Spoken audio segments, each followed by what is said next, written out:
భీష్మాచార్యుల వారితో మాట్లాడుతున్నప్పుడు ఆయన దగ్గర ఒక మాట అంది, పరగనందు సాల్వపతి వరించిన తండ్రి చేత పూర్వదత్తనైతి అమ్మహీషునకు అంది. నేను నా తండ్రి చేత పూర్వదత్తనైతి, నా తండ్రి నన్ను సాల్వుడికి ఇచ్చేశాడు, మానసికంగా ఇచ్చేశాడు. ఇచ్చినవాడు స్వయంవరం ఎందుకు ప్రకటించాడు? మరి ఇచ్చేసిన వాడు నా పెద్ద కుమార్తె సాల్వుని వివాహం చేసుకుంటోంది, ఆమెకి ఆయన యందు అనురక్తి, అతనికి ఆమె యందు అనురక్తి. కాబట్టి వాళ్ళిద్దరూ ఒండరులు ఒకరి యందు ఒకరు అభిమానమును పొంది ఉన్నారు, నేను కూడా అంగీకరించా. ఇంకెందుకు స్వయంవరం? అందుకని ఆ అమ్మాయిని పక్కన పెట్టి అంబిక అంబాలికకి స్వయంవరం అంటే ఈ పొరపాటు జరిగి ఉండేదా? భీష్ముడు తీసుకెడతాడా? తెలిస్తేనే వెనక్కి పంపించిన వాడు ఆమెకి వేరొకరితో వివాహం నిశ్చయం అయిందంటే తీసుకెళ్లేంత అధర్మాత్ముడా భీష్ముడు? సకల శాస్త్ర పారంగతుడు, అంత ధర్మాత్ముడు, ఆయన తీసుకెడతాడా? ఇంతకుముందు భీష్ముడితో చెప్పినప్పుడు మా తండ్రి ఒప్పుకున్నాడని చెప్పింది. బహుశా ఎందుకు చెప్పుండాలి? తను సాల్వుడి దగ్గరికి వెళ్ళిపోవడానికి ప్రణాళికగా చెప్పుండాలి, లేదా నిజంగా తండ్రికి తెలిసి ఉండాలి. తండ్రికి తెలిసి ఉంటే భీష్ముడికి తప్ప ఆమె తండ్రికి తప్ప, ప్రధానంగా ఆమె తండ్రిదే తప్పు. ఆమె తండ్రి ఏం చెప్పాలి?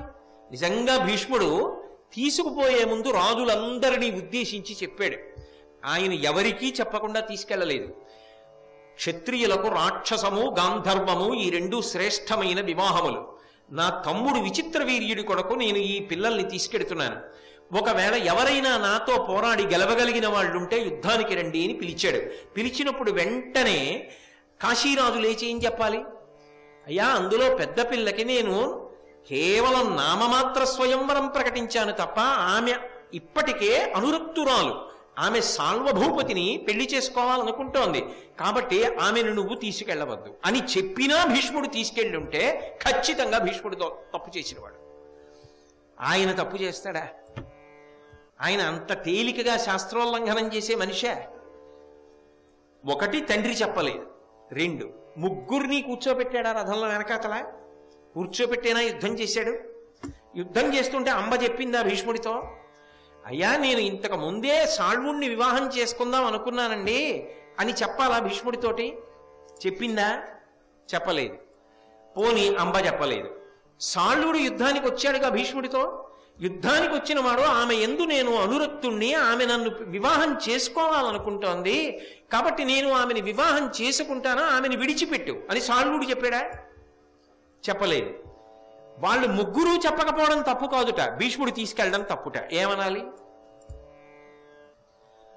కాబట్టి భీష్ముడు తీసుకెళ్ళాడు. అప్పుడు భీష్ముడి దగ్గర ఏం చెప్పింది అంటే వంకర చరిత్ర. ఏ మాట ఏదో ఎప్పటికి ఏది మాట్లాడాలో అది మాట్లాడుతూ ఉంటుంది తప్ప నిజానికి ఆమె ఏది మాట్లాడుతోందో ఎవరికి అర్థం కాదు. కాబట్టి భీష్ముడి దగ్గరికి వెళ్ళి మా నాన్న ఒప్పుకున్నారంది, వెంటనే పంపించేశాడు. సాల్వుడే ఉన్నాడు, చీ అవతల పో అన్నాడు. అన్న తర్వాత ఏమంటోంది, మా నాన్నకి తెలీదు, తెలిసి ఉంటే అసలు స్వయంవరమే ప్రకటించేవాడు కాదండి. అంటే మీ నాన్న ఎందుకు చెప్పలా సభలో అని సాల్వుడు అనకుండా తండ్రిని వెనకేసుకొచ్చింది. అంటే ఇప్పుడు తప్పు ఎవరి మీదకి నెట్టేస్తోంది? భీష్ముడి మీదకి నెట్టేస్తోంది. ఎలా నెట్టేస్తుంది అంటే, నేను అబలని, భీష్ముడంతా యుద్ధం చేస్తుంటే ఎత్తుకుపోతుంటే బాబాయ్ నాకు భయం వేసింది, అసలు మాట్లాడలేకపోయాను. అంతఃపురానికి వెళ్ళాక 10 మందిని చూసి అక్కడ సత్యవతీదేవి వాళ్ళు వీళ్ళు కనపడ్డాక నా గోడు చెప్పుకున్నాను. ఆ భీష్ముడు అలా ఎత్తుకుపోవచ్చా? ఆ భీష్ముడికి తప్పు, మా నాన్న తప్పు కాదు. అందుకని నా తండ్రి తప్పు కాదు, నా తప్పు కాదు. తప్పంటూ ఉంటే ఎవరిదై ఉండాలి? చెప్పని నీది, చెప్పడానికి అవకాశం ఇవ్వని భీష్ముడిది. నువ్వు చెప్పకపోయినా ప్రేమ గుడ్డిది కదూ, తప్పేం లేదు. యుద్ధానికి వచ్చావు గెలుద్దామని, ఓడిపోయావు. ఓడిపోయిన వాడివి ఏం చెప్పుకుంటావు? భిక్షాందేహి అని ఉత్తమ క్షత్రియుడు అడుగుతావా? ఓడిపోయి మళ్ళీ నేను ఆవిడ్ని భార్యగా చేసుకుందాం అనుకుంటున్నానండి, ఆవిడ అంగీకరించింది, దయచేసి ఆవిడ్ని ఇవ్వండి అని భిక్షాందేహి అంటావా? అనలేవు. అందుకు నువ్వు అడగలేదు, నేను చెప్పలేకపోయాను. మా నాన్నగారికి తెలియదు. ఇప్పుడు ఎవరికి తప్పు? ఆవిడ దృష్టిలో భీష్ముడికి తప్పు. నిజంగా భీష్ముడు అలా చేశాడు, ఆయనది తప్ప? అంటే ఈ ప్రపంచం ఎంత గొప్పగా ఉంటుందంటే ఏ తప్పు చెయ్యని వాడిని కూడా తప్పు చేశాడు అని నిరూపణం చేయడానికి ప్రయత్నం జరుగుతుంది. ఎంత తేలిగ్గా చెయ్యొచ్చో చెప్పనా? రేపు కూడా నువ్వు పాఠం చదువుకు రాకపోతే నిన్ను చిత కొట్టేస్తానన్నాను అనుకోండి. రేపు కూడా పాఠం చదువుకు రాకపోతే తీసేసి రేపు నిన్ను చిత కొట్టేస్తానన్న అని నేనన్న ఒక్క మాటే మీరు 10 మాటలు చూపించారనుకోండి, నేను అదే అన్నాను అనుకుంటారు మీరు. అంతేగా? దానికి పూర్వం తెలుసా పరం తెలుసా? మీకు తెలియదుగా. ఓహో కోటేశ్వరరావు గారు అలా అనొచ్చా అంటారు. కానీ దాని వెనక ఎంత కుట్రొద్దో ఎవరికి తెలుస్తుంది? అసలు అన్న మాటలు పూర్వాపరాలు తెలిసిన వాళ్ళకి తెలుస్తుంది కాదు. అంబ మాట అలా ఉంటుంది. అన్యథా ఆమె ఉద్దేశ్యం ఏమిటంటే ఇది భీష్ముడి తప్పు. అసలు నిజానికి మహాత్ముడు ఆయన ఏం చేశాడు పాపం, వెంటనే పంపించేలా వెనక్కి. ఎంత కృతజ్ఞతతో కూడుకున్న బుద్ధి, ఎంత వక్ర బుద్ధి, ఎంత అసహ్యకరమైన ఆలోచన విధానం. పైగా తగుతునమ్మా అని సాల్వుడి దగ్గరికి వచ్చి అడిగింది.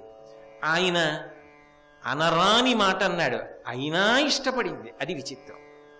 ప్రేమ గుడ్డిది అని అందుకే వచ్చింది. ఇలా ఉంది సామెత. ప్రేమ కాదు, కామము గుడ్డిది. కాబట్టి నా తండ్రి ఎరగడు, లేకుంటే స్వయంవరాన్ని ప్రకటించేవాడు కాదు అంది. అంటే ఆయన అన్నాడు, నువ్వు ఎన్ని చెప్పు, ఎన్ని మాట్లాడు, ఇక నిన్ను మాత్రం నేను భార్యగా స్వీకరించాను. ఎందుచేత అంటావేమో, అసలు నువ్వు నా దృష్టిలో కన్యవికవు అంతే. అంటే ఆమె ఏడుస్తూ నిలబడింది. ఆఖరి అస్త్రం. కరుణంబుగ నెచ్చు తలోదరి పో పొమ్మిచటనింక డడయకుమని మందిరము వెడలంగ నడిచిన అరిగె నదియు ఆర్తచిత్తయై వికలగతిన్. పోను అక్కడతో ఊరుకోలేదు సాల్వుడు. ఏడుస్తూ ఈ అంతఃపురంలో నించుంటాం ఎందుకు, పోతలకు పొమ్మన్నాడు. పద్యంలో యథాతథంగా ఆ మాటలే వాడేశారు. కరుణంబుగ నెచ్చు తలోదరి పో పొమ్మిచట ఇంక దడయకుమని, ఇంకిక్కడ ఉండొద్దు, పోతలబో, ఇక్కడికి ఎందుకు వచ్చావు అని అంతటి ప్రబుద్ధులు ఉంటారు లోకంలో. ఆమెని అంతఃపురంలోంచి బయటికి తోసివేశాడు. తోసివేస్తే ఆవిడేం చేసింది, మందిరము వెడలంగ నడిచిన అరిగె అదియు ఆర్తచిత్తయై వికలగతిన్. ఆర్తి పొంది మనసు వికలమై, ఇప్పుడు నేనేం చెయ్యాలి? పుట్టింటికి వెళ్ళి ప్రయోజనం ఏమిటి? భీష్ముడి దగ్గరికి వెడితే ఏం చేస్తాడు? నువ్వు చెప్పావు కదా నీ మనసు సాల్వుడికి ఇచ్చానని, నేనెలా ఇస్తానా తమ్ముడికి అంటాడు, ఇవ్వడు. ఇక విచిత్ర వీర్యుణ్ణి వివాహం చేసుకోలేదు, సాల్వుడు బయటికే తోయించేశాడు. ఇప్పుడు తనేం చేయాలి? అందుకని మనసు వికలమైపోయింది. ఇప్పుడు తనకి గతి పతి రెండూ లేవు. అయితే మనిషి 2 సందర్భాల్లో ఏం చేస్తాడంటే, ఎవరో ఒకళ్ళని బలిపెట్టే ప్రయత్నం చేస్తాడు. ఒకటి అసూయ పెరిగిపోయింది అనుకోండి, బలిపెట్టే ప్రయత్నం చేస్తాడు, పడగొట్టేయాలి ఎవరినో ఒకటి, మార్గంతో సంబంధం లేదు. అసూయ ఉంది కాబట్టి అవతల వాడిని పాడు చేయాలి. కోపం ఎక్కువైపోయింది అనుకోండి, నేను ఇది పొందకపోవడానికి కారణం ఏమిటి అంటే, రే ఏమో పరమేశ్వరుడు మనకెందుకు ఇవ్వలేదు, అది పొందకపోవడం నాకు క్షేమమేమో అందుకు ఇవ్వలేదేమో అని మనసు సరిపెట్టుకోడు. ఎవరో ఒకళ్ళని లక్ష్యం చేసుకుంటాడు, వాడి వల్ల రాలేదు, వాడి మీద కక్ష పెట్టుకుంటాడు. ఇప్పుడు మనసు వికలమై ఉద్విగ్నత పొందినటువంటి అంబ ఇత పూర్వం సాల్వుడి దగ్గర ఏ మాటలు మాట్లాడిందో ఆ కోణంలోనే ఆలోచన చేసింది. నిజంగా ఆలోచన చేస్తే మీరు కానీ నేను కానీ ఎవరిని తప్పడతాం? ఇప్పుడు ఒకటి తప్పడితే అంబ తండ్రిని తప్పట్టాలి, 2 తప్పడితే అంబనే తప్పట్టాలి, 3 తప్పడితే సాల్వుడిని తప్పట్టాలి. అసలు భీష్ముడిని తప్పట్టడానికి ఏమైనా ఉందా అక్కడ? ఏమీ లేదు. కానీ భీష్ముడిని తప్పు పడుతున్నది ఎవరు అంటే అంబొక్కతే. అది విచిత్రం. చెప్పిందే చెప్పి నా జీవితాన్ని భీష్ముడు నాశనం చేసేశాడని అదే పనిగా ఏడిచి ప్రపంచం అంతా గగ్గోలు పెట్టేస్తే ఆఖరికి ఏదో ఒక రోజుని ఏమైందండి అసలు అని అడగరా? ఆ స్థితి తీసుకొచ్చింది. పట్టుదల, క్రౌర్యం, పగ ఏ స్థాయిలో ఉంటాయో చూడండి. మనుష్యుల్ని పశువుల్ని చేసేస్తే, రాక్షసుల్ని చేస్తే అలా ఉంటాయి. కాబట్టి ఇప్పుడు ఆవిడేం చేసిందంటే, సాల్వునకు గాని అడుప సంసారమునకు బాసితిన ఇంక భీష్ముని పాలికేల ఎరుగా ఆతండు మూలమీ హానికెల్ల కాన ఆతని సాధింతుగాక ఏను. ఆవిడ వెంటనే మనసులో నిర్ణయం చేసుకుంది. సాళ్వునకుగాని ఎడుప. నేను ఇక సాళ్వునికి ఇల్లాలినవుతాను అనేటటువంటి ఆశ కల్ల. అతను నన్ను స్వీకరించాడు. యథార్థంగా అయితే ఇప్పుడు వెంటనే ఆవిడ కక్ష ఎవరి వైపుకి తిరగాలి? సాళ్వుడి వైపుకి తిరగాలి. కానీ ఆయన మీద అనురక్తి అంత గొప్పది ఆవిడికి. అందుకని ఆయన మీద కక్ష పెట్టుకోవాలి. కాబట్టి సాళ్వుడికి ఇల్లాలని అవలేను. సంసారమునకు బాసితిన. పోనీ ఎవరికైనా ఇల్లాలని అవుదామంటే ఊరు వాడా తెలిసిపోయింది. భీష్ముడు పెద్ద పల్లకీలో కూర్చోబెట్టి ముత్తైదువులనిచ్చి విపురులనిచ్చి సాళ్వుడి దగ్గరికి పంపిస్తే స్వీకరిస్తాడు. కానీ అంతఃపురంలో మరి మాట్లాడితే చీ అవతలకు పో అంటే ఊరంతా చెప్పుకోరు. అందులో ఇలాంటివి ఎక్కడ దొరుకుతాయా అని చూస్తుంటారు. కాబట్టి భీష్ముడి ధర్మం గుర్తురాదేమో, శాంతి పరమ జ్ఞాపకానికి ఉండదేమో, ఇంకో పరమం గుర్తుండదేమో, కానీ అంబ కథ బాగా గుర్తుంటుంది కదా. అయినప్పుడు ఇంకా నాకు సంసారం ఏమిటి? నన్ను ఎవరు పెళ్లి చేసుకుంటారు? నన్ను ఎవరు పెళ్లి చేసుకోరు. ఇక నా జన్మింతే. ఇంకా భీష్ముని పాలికేల ఎరుగా. పోనీ మళ్ళీ భీష్ముడి దగ్గరికే వెళ్ళి, ఏమంటే పొరపాటు అయిపోయింది, మీరు పాపం ఏదో నన్ను తీసుకొచ్చారు, మీరే నాకేదో ఉపకారం చేయండి అన్నాను అనుకోండి. ఆయన ఏమంటాడు? నేను ఎందుకు తెచ్చాను? నా తమ్ముడికి ఇచ్చి చేయడానికి తెచ్చాను. నీ మనసు ఇంకొక చోట పెట్టుకున్న దానివి నిన్ను నా తమ్ముడికి ఇచ్చి వివాహం చేయనా? అంతకన్నా అన్యాయం లోకంలో ఇంకోటి ఉంటుందా? నువ్వు ఇత పూర్వం వేరొకరికి మానసికంగా ఇల్లాలివి, ఇప్పుడు నా తమ్ముడికి అలా ఇల్లాలి అవుతావు. నేను ఇవ్వను నా తమ్ముడికి. నువ్వేగా చెప్పింది, చావో రేవో సాల్వుడితోటి, అది ఇక నాకు సమస్య కాదు, అక్కడికే వెళ్ళు అంటే. ఇప్పుడు మళ్ళీ భీష్ముడి దగ్గరికి వెడితే భీష్ముడు మళ్ళీ అలా చెప్తాడు. సాల్వుడి దగ్గరికి వెడితే అసలు సమస్య లేదు, బయటితో వేశాడు. ఇప్పుడు ఆవిడికి మనసులో కక్ష ప్రబలం. తన తోడబుట్టిన వాళ్ళు చక్కగా విచిత్ర వీర్యుడికి ఇల్లాళ్ళయి ఉన్నారు. పాప తర్వాత విధాలయ్యారు, వేరు విషయం. ప్రస్తుతానికి అప్పటికి సంతోషంగా ఉన్నారు కదా వాళ్ళు. మరి అది ఆవిడికి బాధగా అనిపించి, కాబట్టి ఆతండు మూలమీ హానికెల్లా, నేను ఈ స్థితిని పొందడానికి కారణం ఎవరంటే భీష్ముడే కారణం. ఏమైనా ఆ నిర్ణయంలో కానీ, ఆ పగలో కానీ, ఆ కక్షలో కానీ అర్థం ఉందా అసలు అని పగ పెట్టుకుని, కాన ఆతని సాధింతుగాక ఏను, ఎలాగైనా సరే నేను భీష్ముడిని చంపేస్తాను. ఎటువంటి భీష్ముడు, ఎంత ధర్మాత్ముడు! ఒకడు పుట్టడం కష్టం, ఒకడు ధర్మానికి నిలబడ్డం కష్టం, ఒకడు ఏటికి ఎదురు ఇది అలా జీవితాన్ని కొనసాగించడం కష్టం.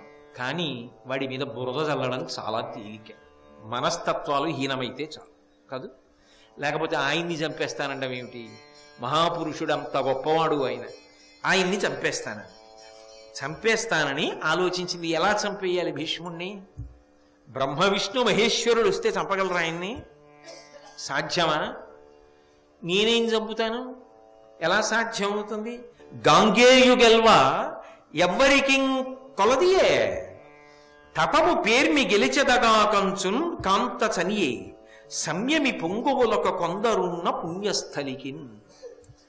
అసలు ఆ భీష్ముడికి ఎదురు నిలబడి యుద్ధం చేసి భీష్ముణ్ణి గెలుస్తాననేటటువంటి ఆశ కల్ల. ఆయన్ని ఎవరూ గెలవలేదు. కాబట్టి ఆయన్ని యుద్ధం చేసి చంపడం అన్నమాట ఏమిటి? చంపడం కుదరదు. కాబట్టి ఆయన్ని చంపాలంటే లోకంలో ఒకటే ఒక్క మార్గం ఉంది. ఏ మార్గంలో చంపేయాలి? నేను ఘోరమైన తపస్సు చెయ్యాలి. తపస్సు చేసి భగవంతుణ్ణి ప్రత్యక్షం చేసుకోవాలి. ఆయన్ని అడగాలి వరం. భగవంతుడిచ్చిన వరానికి పడిపోవలసిందేగా. ఏదో ఒక కారణం ఉంటుంది. ఆ కారణానికి భీష్ముణ్ణి చంపింది నేనే, నా పగ తీరాలి. ఆఖరికి ఆవిడ పట్టుదల, ఆవిడ సాధన దేని వైపుకి వెళ్ళిపోయాయి అంటే భీష్ముణ్ణి చంపే ప్రయత్నం వైపుకే నిలబడిపోయి కాబట్టి నేను గొప్ప తపస్సు చేస్తాను అని మునులందరూ తపస్సు చేసుకునేటటువంటి తపోవనం ఏదుంటుందో అరణ్యంలో అటువంటి ప్రదేశానికి వెళ్ళి తాను కూడా గొప్ప తపస్సు చేయడానికి సంకల్పం చేసుకుని తపస్సు ప్రారంభం చేసిన తర్వాత మరి ఆ పక్కన కుటీరాల్లో ఉంటారు కదా మునులు. ఇదేమిటమ్మా, తపోనియమాలంటే సామాన్యమైనవి కావు కదా, చాలా కష్టంగా ఉంటాయి కదా. ఏదో బ్రాహ్మీ ముహూర్తంలో నిద్ర లేవాలి, ఆ చీకట్లో ఏ నదులకో స్నానానికి వెళ్ళాలి, అక్కడి నుంచి రావాలి, కందమూలాలు తినాలి, మనసుని ఏకాగ్రంగా నిలబెట్టాలి, పరమేశ్వరుణ్ణి ధ్యానం చెయ్యాలి, సమస్త భోగములను విడిచిపెట్టాలి. నువ్వు చూస్తే స్త్రీవి, ఎందుకమ్మా ఈ వయస్సులో నువ్వు ఇంత కష్టపడుతున్నావు? ఎందుకమ్మా నీకు తపస్సు చేయవలసిన అవసరం ఎందుకు వచ్చిందమ్మా అని అడిగారు వాళ్ళు. అడిగితే ఆవిడ మళ్ళీ తన కథ అంతా చెప్పింది. ఇదే ప్రచారం ఆవిడకి అదే కార్యక్రమం, ఏకసూత్ర కార్యక్రమం. ఏమిటి అంటే భీష్ముడు నా జీవితం పాడు చేశాడు. మళ్ళీ మునులందరికీ చెప్పి వాళ్ళు భీష్ముడిది తప్ప అంబది తప్ప చెప్పలేదు. చెప్పకుండా వాళ్ళన్నారు, రాజులు చేసిన పనులను సాధు పురుషులు దిద్దగలరా అన్నారు. ఎందుకు వచ్చిన గొడవ అర్థమవుతోందిగా. ఈ మనిషి సామాన్యమైన మనిషి కాదు, చాలా పగగలిగిన మనిషి, క్రౌర్యం కలిగిన మనిషి. ఇప్పుడు ఆ పేరు పక్కన రెండనేసి మన్ని కూడా చేరుస్తుంది. ఏదో ఓ మాట చెప్పేస్తే గొడవ తెలిపోతుంది. కాబట్టి వాళ్ళన్నారు, చేసిన వాడు రాజు అంటే భీష్ముడు, మహాబలవంతుడు. అటువంటి భీష్ముడు చేసిన పనిని ఎక్కడో అడవిలో కూర్చుని తపస్సు చేసుకుంటున్న మేము దిద్దగలమమ్మా, మా వల్ల ఏమవుతుంది? నువ్వు తపస్సు చేస్తానంటున్నావు కానీ అమ్మా అదంత తేలికైన విషయం కాదమ్మా. భీష్ముడు మరణించాలని ఎవరు కోరుకుంటారు? ధర్మాత్ములు. ఏ ధర్మాత్ముడైనా కోరుకుంటాడా? అందుకని వాళ్ళు ఇంకో మంచి మాట చెప్పి పంపించేద్దాం ఈ పిల్లని. ఇలాంటి తాపత్రయం, ఇటువంటి పగ, ఇటువంటి కోరికలు మంచివి కావు. ఒక ధర్మాత్ముడు పడిపోతే లోకము నాశనం అయిపోతుంది. కాబట్టి రక్షించుకోవాలైంది. అందుకని వాళ్ళు నొప్పింపక తానొవ్వక చెప్పి పంపించేద్దామన్న ఉద్దేశ్యంతో అన్నారు, ఎప్పుడైనా ఇటువంటి సమస్య ఏర్పడినప్పుడు తిరిగి తండ్రి గారి దగ్గరికి వెళ్ళాలి. తండ్రి నీ సమస్యని పరిష్కరిస్తాడు. కూతురువి కదా, కన్న తండ్రి కదా. అంటే వాళ్ళ ఉద్దేశ్యం ఏమిటి? మీ నాన్నగారు కదా అసలు చెప్పాలి మొట్టమొదట. మీ నాన్నగారు చెప్పలేదు కదా, చెప్పకపోవడం వల్ల కదా ఇదంతా జరిగింది. మీ నాన్నగారు సాల్వుడి దగ్గరికి వెడతాడు, వెళ్ళి మాట్లాడతాడు. కాబట్టి ఆయన దగ్గరికి వెళ్ళమ్మా, ఆయన దగ్గరికి వెళ్ళి పుట్టింట్లో ఉండు. నీ సమస్యనంతటినీ కూడా మీ తండ్రి గారు పరిష్కరిస్తారు తప్ప ఈ అరణ్యంలో కూర్చుని తపస్సు చేసి భీష్ముడిని చంపేస్తానంటావేటమ్మా? ఈ పగ మంచిది కాదు. నువ్వు స్త్రీవి, నువ్వు ఇంత కష్టాన్ని ఓర్చలేవు. ఈ తపస్సు అంత తేలిక కాదు, వద్దమ్మా అంత. అంటే వాళ్ళు ఆమె స్త్రీ కాబట్టి చెయ్యలేదని న్యూనతాభావంతో మాట్లాడడం ఉద్దేశ్యం కాదు. అప్పటికి కోపంతో ఉంది కాబట్టి ఇంకొక మాట అంటే పగ పెరిగిపోతుంది కాబట్టి మంచి మాట చెప్పి అనునయంగా పుట్టింటికి పంపించేద్దామని ప్రయత్నం చేశారు. కానీ ఆవిడంది, అమ్మో ఒక్కొక్కళ్ళ పగలా ఉంటుంది. ఆవిడంది, ఎవ్వరు నెరుగకయుండగా ఈ వనమున తపము సేత ఇది నిర్ణయము, ఏ నెవ్వారి కడకు ఏమని ఎవ్విధి పోనేర్చుదాన ఎటికి బంధులు. నేనెవ్వరి దగ్గరికి వెళ్ళను. నేను ఎందుకు వెళ్ళాలి? ఎంత గొప్పగా మాట్లాడిందో చూడండి. ఆ కక్ష ఉన్న వాళ్ళ మాట తీరు అలా ఉంటుంది. ఎవ్వరు ఎరుగగా ఉండగా ఈ వనమున తపము సేత ఇది నిర్ణయం. ఎవరికి అసలు తెలియక్కల్లా నేనేమైపోయాను, నా గురించి వాళ్ళకెందుకు అంటే అసలు నా గురించి తెలుసుకోవలసిన అవసరం కూడా వాళ్ళకి లేదు. కొంతమంది పెంకితనంతో ఈ మాట మాట్లాడడం మీరు సమాజంలో చూస్తూ ఉండరు. అసలు నా గురించి వాళ్ళకి అక్కర్లేదండి, వాళ్ళకి తెలియవలసిన అవసరం లేదు. ఎవరికి? కన్న తల్లికి, తండ్రికి, తోబుట్టువులకి, బంధువులకి. ఎందుకంత? ఎక్కడో పొరపాటు జరగచ్చు, దిద్దుకోవాలి. అంతేగాని తెగతెంపులు చేసేసుకోవడం అంత తేలిక విషయాలా? కాబట్టి అసలు వాళ్ళకెందుకు తెలియాలి? నేను ఇక్కడే ఉంటాను ఒంటరిగా, నా గురించి ఎవ్వరికీ తెలియవలసిన అవసరం లేదు. నేను తపస్సు చేశానో, కష్టపడ్డానో, ఉన్నానో, ఊడిపోయానో, వాళ్ళకెందుకు? ఎవ్వారి కడకు ఏమిని ఎవ్విధ పోనేర్చుదానా ఎటికి బంధులు. ఇటు వాళ్ళ దగ్గరికి వీళ్ళ దగ్గరికి పరిగెత్తి నాకు న్యాయం చేయండి, భీష్ముడు నా జీవితం పాడు చేసేశాడు అని చెప్పుకోవాల్సిన అవసరం నాకేమిటండి? ఎవరితో మాట్లాడుతోంది? మునులతో. నేనెందుకు వెళ్ళాలి? నేను వెళ్ళను. ఏటికి బంధువులు, వాళ్ళు బంధువులే నాకు, వాళ్ళ దగ్గరికి నేను వెళ్ళడం ఏమిటి? ఈవిడ భీష్ముడి దగ్గర నుంచి సాల్వుడి దగ్గరికి వెళ్ళి సాల్వుడి దగ్గర నుంచి తపస్సుకు పోతోందన్న విషయం తండ్రికి తెలుసా? బంధువులకి తెలుసా? అంటే ఆవిడికి క్షణానికి ఏ ఆలోచన వస్తుందో ఆ ఆలోచనతో అలా నిర్ణయాలు చేసుకుంటుంటాడు అంతే. కాబట్టి నేను ఇలాగే తపస్సు చేస్తాను అని భీష్మించి కూర్చో. సరే, మునులందరూ ఈవిడ కథ విన్నారు. ఏడుస్తోంది. అయ్యో పాపం ఇదేమిటి ఇలా ఏడుస్తోంది, మనం మాత్రం ఏం చేయగలం? ఇప్పుడు ఇక్కడ తపస్సు చేస్తానంటోంది, మనం వెళ్ళిపోతే బాగుంటుందా, ఈవిడ వదిలేస్తే బాగుంటుందా? వాళ్ళేదో నానా అల్లరి పడుతున్నారు, ఇక్కడికి వచ్చింది ఏమిట్రా బాబు, అడు తిరిగి మన తపోవనమే దొరికిందా అని వాళ్ళు బాధపడుతున్నారు. ఈలోగా హోత్రవాహనుడు అని పిలువబడేటటువంటి ఒక రాజర్షి వచ్చాడు. వీళ్ళందరూ గబగబా మునులు వెళ్ళారు, స్వాగతం పలికారు, తీసుకొచ్చారు. ఆ రాజర్షిని కూర్చోబెట్టారు.